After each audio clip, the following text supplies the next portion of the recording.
찬송할 때 선우 소리 오늘 처음 들었습니다. 정말 잘하네요. 오늘 요절 말씀은 열왕기상 6장 7절의 말씀입니다. 다시 한번 봉독해 드리겠습니다. 이 성전은 건축할 때에 돌을 그 뜨는 곳에서 다듬고 가져다가 건축하였으므로 건축하는 동안에 성전 속에서는 방망이나 도끼나 모든 철 연장 소리가 들리지 아니하였으며. 솔로몬의 성전 건축은 그 저기 제4년 이스라엘 백성들이 출애굽한 지 480년 되는 해에 시작되었습니다. 이제 이스라엘의 새로운 시대가 열리는 것입니다. 하나님의 집이 영광 중에 백성들 앞에 세워졌습니다. 5장부터 보시면 솔로몬은 성전을 건축하기 위해서 건축을 위한 준비를 했습니다. 그 준비 과정에서 그는 먼저 두로 왕 히람에게 시돈의 기술자들의 도움을 좀 받을 수 있도록 구하였고, 또 성전 건축을 위한 역군들과 짐꾼, 그리고 돌을 뜨고 다듬는 기술자들을 세웠습니다. 그리고 그는 레바논 땅에 있는 좋은 나무와 귀한 돌을 떠서 성전의 기초석으로 삼게 하고 또 성전의 재료로 삼았습니다. 솔로몬은 성막을 본따서 하나님의 성전을 지었습니다. 성전의 크기와 구조는 하나님께서 다윗을 통해서 솔로몬에게 명하신 것이고, 성전은 모세의 성막에 그 딱 정확하게 2배 정도 컸습니다. 특별히 이 성전 건축에 있어서 우리의 관심을 끄는 것은 솔로몬의 성전이 건축하는 일에 있어서 5장 18절 말씀에 보면 솔로몬의 건축자와 히람의 건축자와 그발 사람이 그 돌을 다듬고 전을 건축하여 위하여 제목과 돌들을 갖추었다라는 말씀입니다. 그리고 또 한 가지 6장 7절에 보면 이 성전이 건축되는 장소에서는 철 연장 소리가 나지 않도록 채석장에서 직접 돌을 다듬어서 성전 건축에 사용했다는 사실입니다. 물론 돌을 그 채석장에서 그대로 다듬어 옮긴 일에 대해서는 여러 가지 이유를 주장할 수 있을 것입니다. 수송의 편리를 위해서 그렇게 할 수도 있고, 또 하나님과 인간의 하나님의 임재를 상징하는 장소인 성전에서 정숙하고 거룩하게 하기 위해서 그럴 수도 있습니다. 또 하나님과 인간과의 그 화목과 평강을 상징하는 그 성전에서 살생을 의미하는 철 연장 소리가 나지 않도록 하는 것도 굉장히 중요한 의미가 있습니다. 그러나 이보다 더 중요한 이유가 있습니다. 오늘 저는 이 솔로몬의 건축 과정의 기사를 통하여서 오늘 교회가 하나님의 성전된 성도를 어떻게 세워가야 될 것인지, 교회를 어떻게 세워가야 될 것인지 본문을 통해서 살피면서 하나님의 성전이 이방인들에 의해 치석된 돌로 조용하게 지어졌다라는 주제로 말씀을 전하겠습니다. 그러면 먼저 누가 이 성전을 지었습니까? 오늘 본문에 보면 솔로몬은 성전을 건축할 때에 이스라엘 백성들뿐만 아니라 이방인 역군들을 불러 모아서 함께 성전을 건축했다는 사실을 볼 수 있습니다. 이스라엘이 애굽 땅에서 나온 지 480년 되는 해에 솔로몬이 성전 건축을 시작했습니다. 솔로몬은 성전을 건축할 때에 그 건축에 필요한 모든 돌들과 제목들을 돌을 뜨는 곳에서 다듬어서 가져왔습니다. 그러면 이 돌들을 누가 어디서 떠서 다듬었을까요? 이걸 묻는 이유는 사실 이스라엘은 나무가 무성한 산지가 없습니다. 그래서 성전 건축에 필요한 재료들을 얻기가 어렵습니다. 또 농경과 목축이 중심이기 때문에 건축에 뛰어난 그런 기술자들도 잘 없습니다. 그러면 솔로몬이 이 문제를 어떻게 해결했습니까? 솔로몬은 이 문제를 해결하기 위해서 오랫동안 이스라엘과 우관계를 지속하고 있는 두로 왕 히람과 언약을 체결하고 두로로부터 성전 건축에 필요한 모든 자재와 기술자들도 제공받기로 하였습니다. 5장 8절 이하의 말씀을 보면 히람은 수은을 통하여 목재를 운반하여 이스라엘로 보내어주고, 솔로몬은 그 나무와 노동의 대가로 해마다 밀 2만 고루와 기름 20고루를 보내어 주었다라고 그렇게 기록하고 있습니다. 물론 솔로몬이 이 목재와 석재를 확보하기 위해서 3만의 역군과 7만의 짐꾼, 그리고 8만 명의 돌을 떠는 자들을 불러 모았습니다. 그들은 솔로몬 왕의 명령을 따라서 레바논으로 가서 3교대로 한 달씩 성전 건축 재료를 위해서 일했습니다. 근데 지금 여기서 우리가 주의해서 살필 것은 이들 이스라엘 역군들이 성전 건축에 참여할 때에 이방인들, 곧 히람의 신복들의 지시를 받고 일을 했다는 사실입니다. 이스라엘 역군들이 맡은 일은 최소한 두로 사람들보다 가벼운, 속된 말로 하면 조금 더 하찮은 일을 했다는 사실입니다. 즉 성전 건축에 있어서 그 시작점에 주도적인 역할을 한 것은 바로 이방인들이라는 사실입니다. 5장 18절 말씀입니다. 솔로몬이 건축자와 히람의 건축자와 그발 사람이 그 돌을 다듬고 성전을 건축하기 위하여 제목과 돌들을 갖추니라. 그리고 우리는 이어지는 이것을 뒤에 7장에서도 발견하게 됩니다. 솔로몬이 성전 내부의 기구들을 만들기 위해서 두로의 히람이라는 사람을 불러가지고 그 기물들을 다 만들게 했다는 것입니다. 실로 성전 건축을 위한 하나님의 섭리는 당신의 일에 헌신적인 일꾼들에게 모든 상황들과 형편들을 형통하게 마련해 주실 뿐만 아니라 이방인의 마음까지도 움직여서 그 집을 세우는데 참여했다는 것입니다. 이것은 놀라운 일이 아닐 수 없습니다. 이스라엘의 심장부에 하나님의 집을 건축하는 일에 있어서 이스라엘 백성들뿐만 아니라 천하 만민이 함께 동참하고 있다는 것입니다. 그렇습니다. 하나님께서는 이를 통하여서 아브라함과 맺은 언약이 새롭게 성취되어지고 있음을 말씀하고 있습니다. 천하 만민이 이스라엘을 통해서 복을 받는 것, 이것이 바로 천하 만민이 이스라엘이 믿는 그 하나님께 나오는 것을 의미합니다. 이방인들이 하나님의 복을 바라보면서 나오는 것입니다. 성전 건축에는 이스라엘 백성들을 비롯해서 이방인들, 노예, 또 종들, 신분을 가리지 않고 참여했습니다. 하나님께서는 이 성전을 건축하는 일에 있어서 이방인들이 함께 나오게 하심으로써 이렇게 성전 건축은, 하나님의 집은 처음부터 천하 만민에게 열려져 있음을 보여주고 있습니다.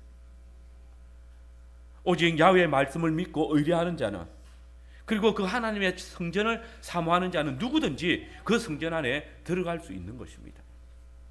과연 복음을 통해서 구원을 받는 일에 있어서는 차별이 있을 수가 없습니다. 이는 실로 이미 처음 성전이 세워질 때에 하나님께서 이방인과 유대인 사이를 가로막고 있던 그 담을 허물게 하신 것을 통해서 친히 하나님의 언약을 중심으로 이방인들과 하나님의 백성들이 서로 연결되어져서 주 안에서 성전을 세워감을 보여주고 있는 것입니다. 이것이 또한 바울을 통해서 우리에게 가르쳐지고 있지 않습니까? 여러분, 두로 사람 히람은 성전 건축의 처음부터 끝까지 주관했습니다. 그래서 7장 40절 말씀에 보시면 열왕기서 기자는 이 이방인 히람이 솔로몬 왕을 위해서 야훼의 전에 모든 일을 마쳤다라고 기록하고 있습니다. 이 히람이 성전 건축을 위한 모든 일을 다 마무리했다. 그가 없었으면 하나님의 성전을 건축하는데 어려움이 있었다 표현입니다. 하나님의 전을 건축하는 일에 있어서 이방 두로 왕 히람과 또 그의 보냄을 받은 자 히람, 그리고 두로 사람, 그발 사람들이 주도했다는 것입니다. 그리고 성경은 이러한 두로 왕 히람의 위치를 소개합니다. 에스겔 28장을 보시면 선지자는 두로 왕 히람이 솔로몬의 성전 건축을 돕던 데를 희생하면서 이렇게 이야기합니다. 에스겔 28장 12절에서 14절 말씀입니다. 인자야, 두로 왕을 위하여 슬픈 노래를 지어 그에게 이르기를, 주 여호와의 말씀에 너는 완전한 도장이었고 지혜가 충족하며 온전히 아름다웠도다. 네가 옛적에 하나님의 동산 에덴에 있어서 각종 보석으로 14절입니다. 단장하였으며 네가 지음을 받던 날에 너를 위하여 소고와 비파가 준비되었도다. 너는 기름을 부음받고 지키는 그룹이며 내가 너를 세우며 너가 하나님의 성산에 있어서 불타는 돌들 사이에 왕래하였었다. 이 두로 왕이 하나님의 성전을 지을 때 그는 마치 하나님의 동산에 있는 자처럼, 그리고 하나님의 완전한 도장이었다고, 그리고 지혜가 충족하며 아름다웠다고, 그는 기름 부음을 받은 그룹과 같았다고. 놀랍지 않습니까? 성전을 지었던 두로 왕은 하나님의 완전한 도장이었습니다. 하나님의 완전한 표상 중에 하나였다는 것입니다. 하나님의 거룩한 그룹이었다고 소개합니다. 그가 하나님의 성소를 거느리는 자라고 소개합니다. 더욱 히람에 대해서 기름 부음을 받은 하나님의 그룹이 되었다라고 합니다. 기름 부음을 받았다. 이게 히브리 말로 뭡니까? 메시아입니다. 헬라어로 뭡니까? 그리스도입니다. 야훼 하나님께서는 선지자 에스겔을 통해서 두루 왕을 메시아였다고, 그리스도였다라고 칭하고 계십니다. 과연 두루 왕이 예루살렘 성전을 위해서 부르심을 받았을 때 그는 철저히 야훼 하나님의 말씀에 순종함으로써 온 언약 백성들에게 구원의 문을 열어주었습니다. 특별히 14절에 불타는 돌들 사이에 왕래다라는 이 말은 제사장들이 보석이 달린 에봇을 입고 백성들의 죄를 재판하기 위해서 성소 안에 들어가는 것을 의미합니다. 이 히람 왕이 제사장과 같다는 것입니다. 그래서 하나님의 성소에 보석 달린 에봇을 입고 들어갔다라고 이야기하는 것입니다. 히람과 두로 사람들이 주께서 당신의 영광을 드러내고 성소를 주관하게 하시기 위해서 사용하는 아주 아름다운 직분자들이었다는 것입니다. 그들은 솔로몬을 위해서, 곧 주의 나라와 그의 백성들을 위해서 하나님께서 불러주실 때 얼마든지 부르시는 하나님의 언약 안으로 들어와서 그 말씀에 순종함으로써 온 이스라엘 백성들에게, 그 언약 안에 들어오는 자들에게 구원의 문을 열어놓았던 것입니다. 여러분, 성전은 이스라엘의 구원의 문입니다. 열왕기상 8장에 솔로몬의 기도를 보시면 우리는 이 사실을 분명하게 볼 수 있습니다. 솔로몬은 이 기도를 할 때에 성전이 이방인들에게도 문을 열어놓고 있다라는 사실을 분명히 했습니다. 열왕기상 8장 41절 이하입니다. 거기 보면 솔로몬은 주의 백성 이스라엘이 아닌 자, 곧 주의 이름을 위해서 먼 지방에서 온 이방인일지라도 이 전을 향하여서 기도하면 주께서 그 기도에 응답하여 주셔서 땅의 모든 만민이 주의 이름을 알고 주의 이름을 경외하게 하옵소서라고 기도하고 있습니다. 그렇습니다, 여러분. 하나님의 성전은 처음부터 이스라엘 백성들뿐만 아니라 이스라엘 밖에 있던 자들도 가깝게 했습니다. 실로 성전에 처음 시작해서 깨닫게 되는 것은 이미 옛 성전은 참 성전이신 우리 주 예수 그리스도 안에서 십자가를 통해서 둘이 하나를 만드시는 그 놀라운 역사를 이루고 있다는 것입니다. 참 성전이신 우리 주 예수 그리스도, 이는 옛 성전이 이미 예표하고 있었던 구원의 사역인 것입니다. 여러분, 주께서 오늘 주의 몸된 교회 역시 언약의 문을 열어놓기를 원하십니다. 누누이 강조하지만 언약의 대상은 결코 폐쇄적이지 않습니다. 과연 우리가 함께 교제를 나누며 함께 하나님의 나라를 이루어 나가야 할 자는 분명히 언약 백성입니다. 언약의 교제는 언제나 언약 안의 백성들과 함께 행하여야 합니다. 그러나 우리는 언제나 언약의 문을 열어놓고 있어야 됩니다. 언약의 대상은 진실로 천하 만민입니다. 우리는 천하 만민의 복의 권원이 되어야 합니다.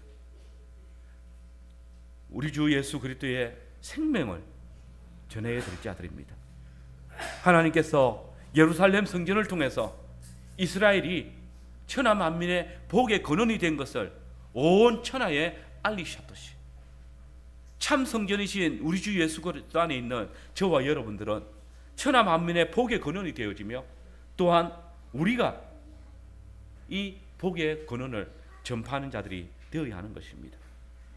우리를 보고 정말 교회는 복의 근원이 되는구나, 정말 교회에 출석해야만이 구원을 받겠구나, 저 교회 사람들을 보니 정말 천국의 삶을 사는구나, 이게 여겨져야 됩니다. 그래서 언약 밖에 있는 자들이 나도 저 성전의 돌이 되고 싶다, 함께 하나님의 집을 짓는 자들이 되고 싶다, 구원의 터위에 나도 얹혀 살고 싶다라는 고백이 나올 수 있어야 합니다. 솔로몬의 기도처럼 이 성전, 그 성령 안에서 우리의 삶을 통해서 모든 만민이 주의 이름을 알고 주의 이름을 경외하게 되는 그런 역사가 나타나야 되는 것입니다. 여러분, 주의 복음은 실로 땅끝까지 전파되는 것이 주님의 명령입니다. 너희는 땅끝까지 이르러 내 증인이 되라.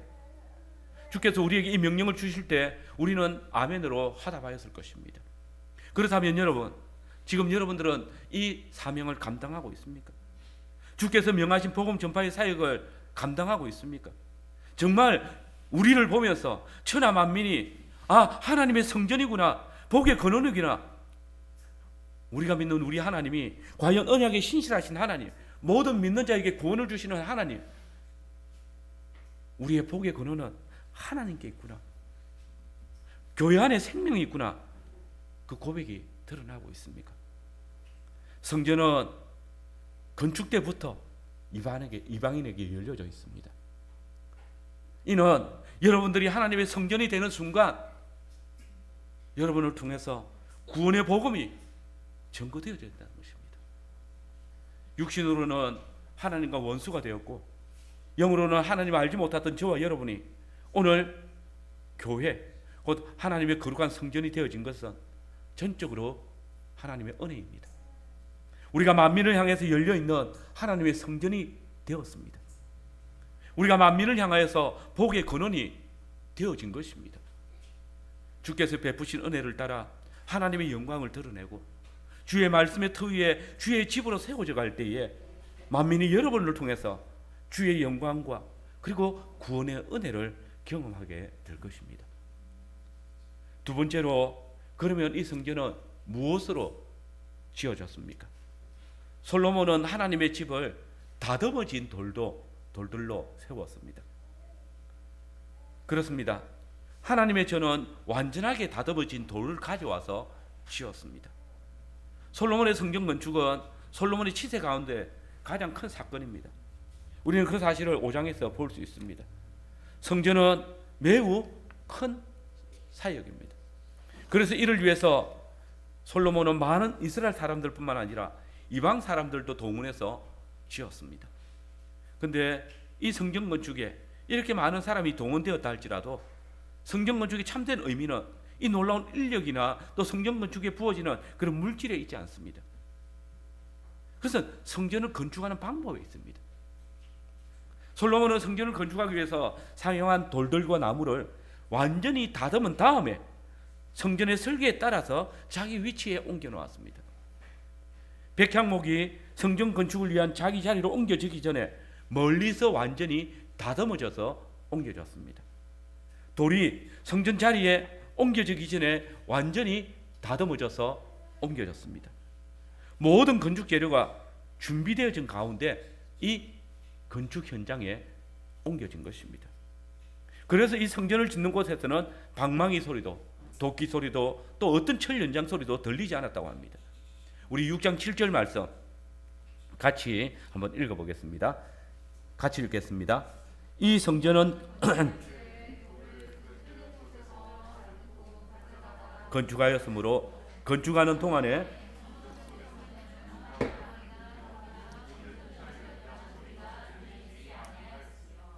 그렇습니다. 하나님께서는 지금 완성되어진 돌들로 당신의 집을 세워가고 있습니다. 성전의 기초석 위에 놓여지는 돌들과 나무들은 다 다듬어진 것들이었습니다. 집을 지으실 때 더 이상 다듬지 않아도 될 돌들을 가져다가 당신의 거하실 처소로 세워가십니다. 하나님의 성전은 잘 다듬어진 완전한 재료로 세워졌습니다. 여러분, 이 사실이 오늘 하나님이 거하시는 거룩한 성전대 저와 여러분들에게 무엇을 계시해 주고 있습니까? 하나님의 성전이 완전히 다듬어진 돌들과 나무들로 세워져 가면 바로 이 시간 우리의 현재를 말씀하고 있습니다. 너희는 너희가 하나님의 성전인 것과 하나님의 성령이 너희 안에 거하시는 것을 알지 못하느냐? 너희는 하나님의 성전이다. 하나님이 거룩하니 너희도 거룩하라. 여러분, 하나님께서 우리를 주의 성전으로 부르실 때에 우리는 이미 거룩한 자입니다. 하나님의 성전은 거룩하니 너희도 그러하니라. 원래 우리는 그리스도 밖에 있을 때 아무짝에도 쓸모없고 볼품없는 그런 돌들이었습니다.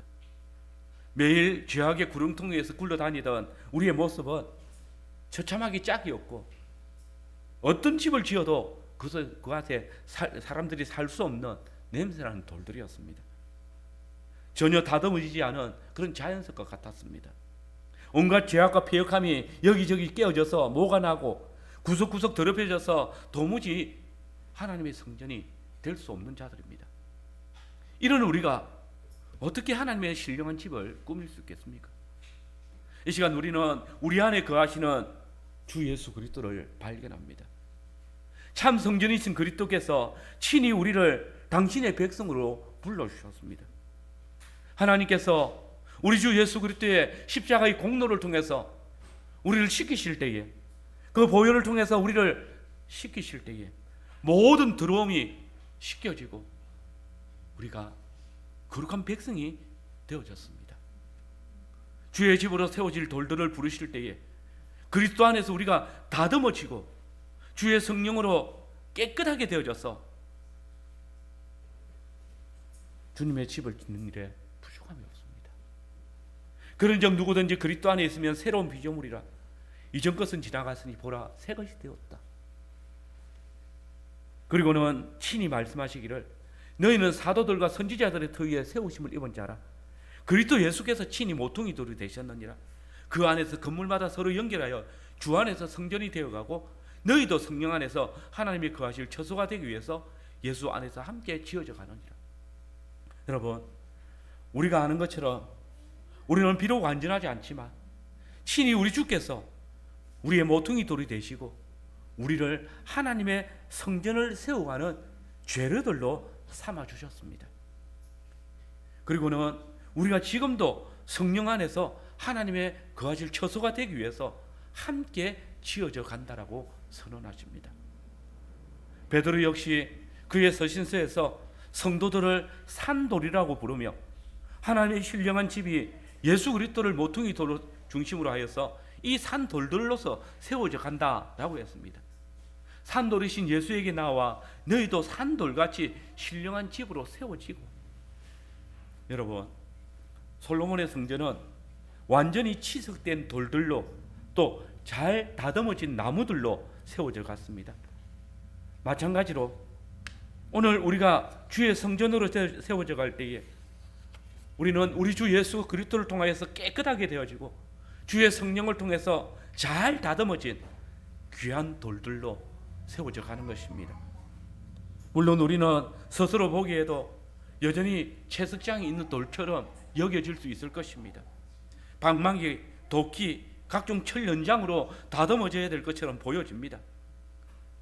그럼 어떻습니까? 주의 거룩하신 성전이 되기 위해서는 자를 것은 잘라야 하는 그런 아픔이 있는 것이고, 있는 흠은 쪼고 파내야 되는 아픔이 있고, 울퉁불퉁한 것들은 잘라내고 부드럽게 만들어야 하는 아픔이 있습니다.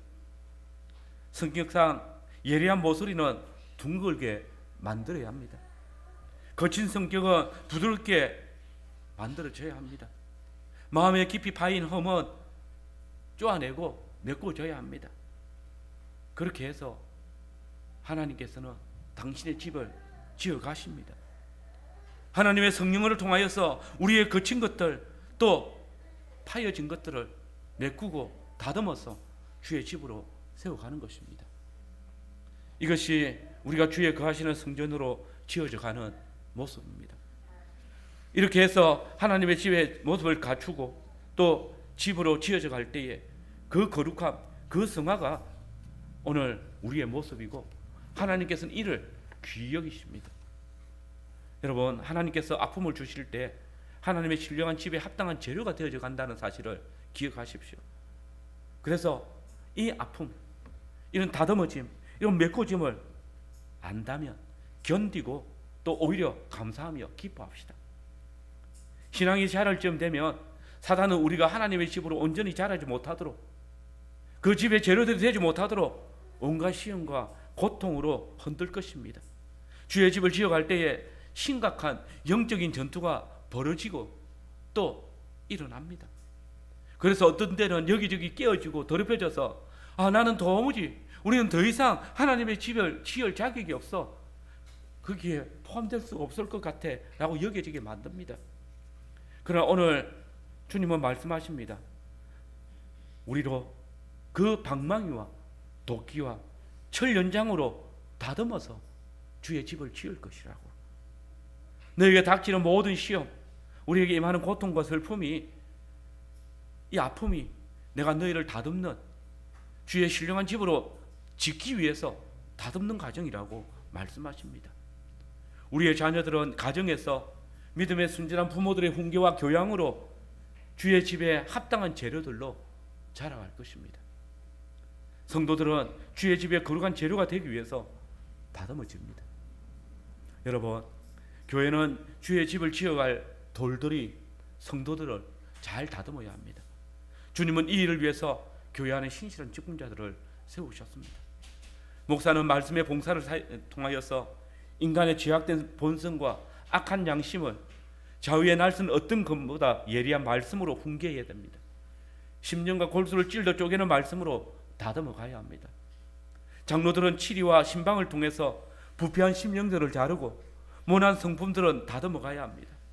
집사들은 성도들의 연약한 습관들과 또 부족한 부분들을 따뜻한 보살핌과 또 돌봄을 통하여서 고쳐가고 또 궁핍한 인생들의 그 모습들을 다듬어서 단단한 보석돌들이 되게 하는 것입니다. 우리가 주의 말씀과 성례와 건증을 통해서 더 다듬어지고 연단되어진 보석돌들로 자라갈 때에 산돌이신 그리스도를 중심으로 주의 집으로 세워져 갈 때에 이 교회가 바로 영광이 가득한 하나님의 집이 되는 것입니다. 마지막으로 그러면 이 집은 어떻게 지어집니까? 하나님의 집은 조용한 가운데 건축되었습니다. 돌은 멀리 있는 채석장에서 다듬어졌습니다. 백향목은 멀리 레바논에 벌목되어져서 그곳에서 다듬어졌습니다. 이 돌과 나무들이 자기 자리를 위해서 완전히 다듬어졌을 때 성전을 건축하는 장소로 옮겨졌고 성전은 조용히 건축되었습니다. 여러분, 모리아 산 위에서 조용한 가운데 소리 없이 건축되어서 올라가는 성전을 한번 생각해 보십시오. 이는 마치 사도 요한이 밤모섬에서 이상 가운데 보았던 하늘에서 고요히 내려오는 거룩한 성 새 예루살렘을 보는 것 같지 않습니까? 함께 읽은 고린도전서 3장에서 바울은 교회를 하나님의 성전이라고 성령이 거하시는 집이라고 했습니다. 이 새로운 성전은 오직 우리 주 예수 그리스도의 터 위에 세워집니다. 이 교회는 금과 은과 보석 같은 하나님의 말씀을 통해서만 세워집니다. 솔로몬의 성전이 완성되었을 때 이 성전의 완성은 구약시대의 큰 영광이었습니다. 그러나 주께서 새 성전이신 당신의 몸을 일으키심으로써 세우신 오늘 이 교회는 이 솔로몬의 성전의 완성보다 좋게 비교할 수 없을 만큼 더 큰 영광을 누리며 세워집니다. 솔로몬의 성전은 애굽 왕 시삭이 올라와서 보물을 탈취해 감으로써 노략질 당했습니다. 그러나 우리가 누리는 완성된 하나님의 집은 결코 노략질 당하지 않습니다. 우리가 그리스도로 말미암아 새 성전으로 지어져 갈 때에 그리스도께 그 곳간에 드린 모든 보화는 도적이 구멍을 뚫지도 못하고 도적질도 못한 그런 창고라고 주님은 말씀하십니다. 땅 위에 시온에 있던 그 성전은 므낫세의 악행으로 말미암아 더럽혀진 적이 있습니다. 그러나 하나님의 교회는 사람으로 말미암아 결코 더러워지지 않습니다. 주께서 그 정하신 자들을 이미 정결하게 하셨고 결코 포기하지 않으시기 때문입니다. 솔로몬의 성전은 바벨론 왕 느부갓네살이 예루살렘을 침공할 때에 완전히 불타고 파괴되어졌습니다. 그러나 우리 주님의 말씀의 터 위에 세워지는 이 하나님의 집 성전은 주께서 불로서 심판하실 때에도 불타지 않고 도리어 더 연단되어져서 주님의 영광을 드러낼 것이라고 오늘 바울은 선언했습니다. 왜냐하면 그 집은 결코 멸하지 아니하는 산돌들로 주님께서 보석으로 만든 그 돌들로 세워졌기 때문입니다. 그러므로 그리스도로 말미암아 완성된 이 새 성전인 교회는 솔로몬의 성전보다 훨씬 영화롭고 아름답습니다. 이 놀라운 집은 조용한 가운데 지어져 갑니다. 옛날 솔로몬의 성전이 조용한 가운데 지어진 것처럼 이 신령한 집도 조용한 가운데 지어져 갑니다. 하나님의 전의 건축은 대부분 보이지 않는 곳에서 준비가 되어졌습니다. 많은 일이 보이지 않는 곳에서 이루어졌었습니다. 석공들이 먼 곳에서 돌을 뜨고 다듬었습니다. 많은 나무들은 레바논에서 백향목을 베고 이들을 다듬었습니다. 방망이 소리, 철 연장 소리는 먼 곳에서 들릴 뿐입니다. 완성된 성전에서 예배하는 자들은 이 석공들과 목수들을 보지 못했습니다. 그들의 이름은 없었습니다. 실상 이 대역사를 하는데 분명히 희생이 있었을 것입니다. 땀을 흘리고 말할 수 없는 큰 어려움을 겪고 어떤 데는 다쳐서 피도 나고 상처도 입었을 것입니다. 만 명이 레바논의 백향목 숲속에서 일을 했습니다. 많은 수고가 있었습니다. 8만 명이 채석장에서 일을 했습니다. 노고가 위대합니다. 이들 모두 성전을 짓는 일을 위해서 개인적인 생활을 희생해야 했습니다. 상교대를 했기 때문에 한 달 일하고 2달을 쉬어야 했습니다. 그러나 이들의 수고와 애씀이 후일 역사에는 남아있지 않습니다. 오늘 교회도 마찬가지입니다. 교회 건설에 공헌하는 사람들은 수없이 많습니다. 그러나 그들의 많은 수고와 이름들이 지금 여러분과 저에게 가려져 있습니다. 이렇게 하나님의 신령한 집은 보이지 않는 일들로 이루어져 가는 것입니다. 갈고 닦은 준비된 돌과 나무가 성전토로 옮겨졌을 때 성전은 방망이나 도끼나 철 연장 소리 없이 지어졌습니다. 성전 건축은 조용히 진행되었습니다. 조용한 것은 경외의 또 다른 모습일 수 있습니다. 야훼 하나님을 경외하는 마음을 가진 사람들은 조용합니다. 떠들지 않습니다. 드러내지 않습니다. 하나님의 나라는 이렇게 조용하게 지어져 갑니다. 하나님의 나라는 볼 수 있게 많은 것이 아니라 진실로 주의 임재 가운데 나타납니다. 예수님의 오심으로 시작되어진 하나님의 나라는 세상 유명한 사람들이 알지 못했습니다. 그분은 조용히 베들레헴의 한 구유에 누이셨고 그분의 나라를 확장시켜 나갈 때 그분은 전쟁이 아니라 오랫동안 감추인 복음의 비밀을 조용히 전파하심으로써 세워져 갔습니다. 하나님의 나라를 세워가는 일에는 그리스도의 종들의 조용한 섬김과 봉사가 필요합니다. 우리의 목소리가 아니라 하나님의 세미한 음성만이 가득해야 합니다. 교회를 세워갈 때에 하나님의 자녀들이 하나님의 뜻에 온전히 순종함으로써 세워져 갑니다. 여기에는 완성된 하나님의 말씀과 온전한 성례가 또 주의 이름을 높이는 찬송의 소리만 들려져야 합니다. 자기 소리를 내고 자기 자랑을 좋아하는 이 시대, 이름 없이 소리 없이 자신을 주님의 집에 쓸만한 돌들로 다듬어가고 참된 하나님의 교회 건설에 기쁨으로 봉사하기 위해서 힘쓰며 애쓰는 기도하는 그런 교회가 됩시다. 사람의 소리를 주님의 말씀의 검으로 다듬고 자기의 욕심을 주님의 진리의 빗으로 다듬어갈 때, 지워낼 때 주님의 집을 지을 돌들이 되어지는 것이고 주님의 집을 지을 나무로 다듬어져 갈 것입니다. 거룩한 주님의 집으로 세워질 것입니다. 하나님의 성전된 저와 여러분이 주님 앞에서 조용히 자신의 역할을 감당할 때에 주의 거하시는 집인 저와 여러분들이 날로 그리스도의 장성한 분량에까지 자라가며 주님의 임재하심이 여러분의 삶을 통해서 드러날 것입니다. 아멘.